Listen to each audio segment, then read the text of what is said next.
सीमावर्ती राज्यों में बढ़ती घुसपैठ को खत्म करने के लिए पीएम मोदी ने हाई पावर डेमोग्राफी मिशन शुरू करने का ऐलान किया। इससे डेमोग्राफिक बदलाव पर नकेल कसी जाएगी। एक खास क्षेत्र में किसी समुदाय की आबादी का हिस्सा लगातार बढ़ना या घटना, इसे डेमोग्राफिक बदलाव कहा जाता है। हिंदू बहुल भारत के कई हिस्सों में हिंदुओं की आबादी का प्रतिशत लगातार घट रहा है और मुसलमानों का प्रतिशत बढ़ता ही जा रहा है। इस डेमोग्राफिक बदलाव को वामपंथी सरकारें और इस्लामिक हितों में काम करने वाली तथाकथित सेकुलर सरकारें अपने फायदे के लिए इस्तेमाल करती है। डेमोग्राफिक बदलाव को आमतौर पर नजरअंदाज कर दिया जाता है, लेकिन वो हमारे समाज के लिए एक घातक कैंसर है। घुसपैठिए पहले सीमावर्ती इलाकों में और फिर देश के विभिन्न हिस्सों में आकर बसते हैं। बांग्लादेश से आए घुसपैठिए हो या फिर नेपाल के रास्ते आने वाली जिहादी हो, इन सब का एक ही एजेंडा है, भारत की संप्रभुता और राष्ट्र हित को नष्ट करना। इनमें बड़ी संख्या में मुसलमान होते हैं।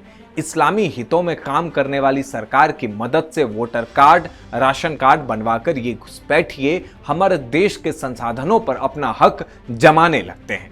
पूर्व पीएम मनमोहन सिंह ने कहा था कि देश के संसाधनों पर पहला हक मुसलमानों का है। उसी कांग्रेस की करतूतों से और उसके सहयोगी दल टीएमसी के तुष्टीकरण नीति से देवभूमि उत्तराखंड और बंगाल के कई इलाके अब मुस्लिम बहुल हो चुके हैं।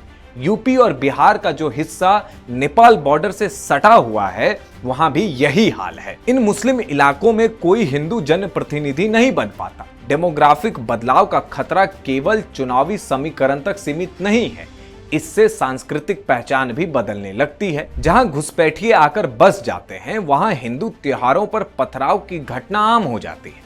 बाहरी घुसपैठिए समाज में अपराध को बढ़ावा देते हैं। बहन बेटियों की सुरक्षा या फिर स्थानीय युवाओं के लिए रोजगार के अवसर को, सभी पर इसका प्रभाव होता है। देश के कई हिस्सों में जबरन धर्मांतरण के मामले में भी घुसपैठियों की सक्रियता जांच एजेंसी ने उजागर की है। पीएम का लाल किले से दिया हुआ बयान उन जिहादी सोच के घुसपैठियों के खिलाफ कड़ी कार्रवाई का ऐलान है। भारत को अपने बाप की जागीर मानने वाले घुसपैठियों की अब खैर नहीं।